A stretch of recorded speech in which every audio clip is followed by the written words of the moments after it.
Hey, what's up guys? How yous all doing? So, Booben Prime has arrived in all of his golden Toblerone crotch shaped glory. He also has smiley faces on his kneecaps, just so you know next time you look at him.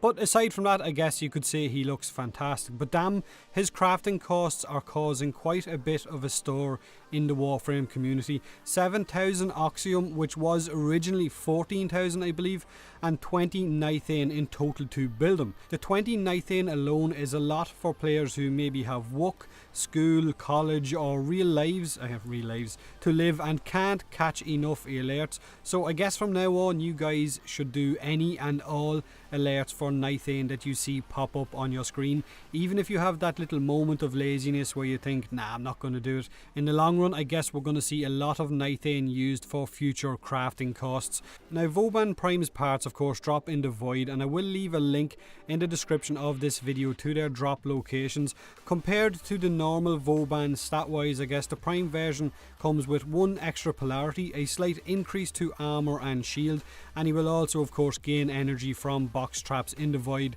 like all other Prime frames. Now, good old Booben also came with a slight rework to his bounce ability. They gave him an Ivara styled quiver ability to switch between different grenade types. You can of course switch between bounce, which was there originally, a shred grenade, a tripwire grenade and of course a concussion grenade. To cycle through these you simply have to tap the ability, and to toss out a grenade you simply hold down the ability, which I honestly would prefer if it was the other way around. I would like to tap the ability to throw out a grenade and hold down the ability to cycle through which grenade I want to actually throw out. But maybe that's just me, maybe you guys like it the way it is. So a question I got asked yesterday a lot on Twitch when I was streaming Vauban's release was, are the grenades actually any good or are they just gimmicks? And honestly I can say it's probably a little bit of both. Two of the grenades are pretty good and the other two are little bits of, I guess, gimmicks. The tripwire grenades are fun and watching enemies falling flat on their face is honestly funny, but like bounce it's not really very useful. Shred and concussion on the other hand, I can see them being used a lot. The shred grenades will deal explosive damage and reduce enemy armor inside the radius as well, and the glorious ragdoll it causes is awesome. Being able to reduce enemy armor can't be a bad thing, let's be honest.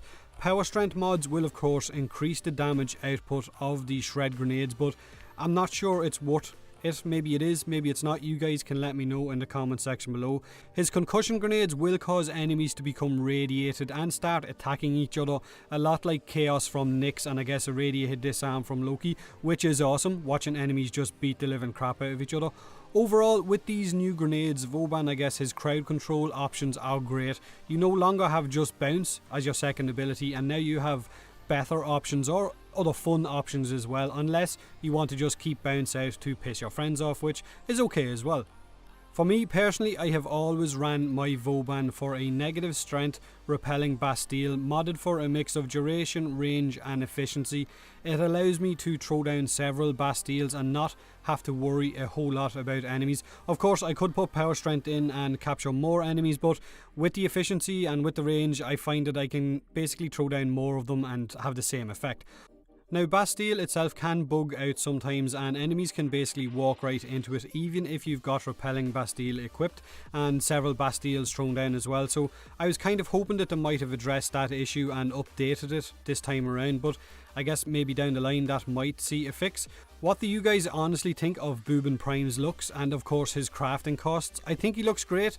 The crafting costs seem a little bit excessive, maybe I'm wrong. With the exception I guess of that weird crotch, that kind of kind dispenser look that he has, and those smiley knee pads. Aside from those I guess he looks awesome. Now so far I've managed to put a few Forma on my Vauban, I've got 2 Forma on my Fragor Prime and I've got 4 Forma on my Axtiletto Primes as well, so I will have videos of those weapons in the next few days. So far the Fragor Prime is definitely my favourite weapon in the update. You guys maybe might have something you prefer, let me know as well. Leave a like if you enjoyed the video, subscribe for more Warframe, and as always, thanks very much for watching.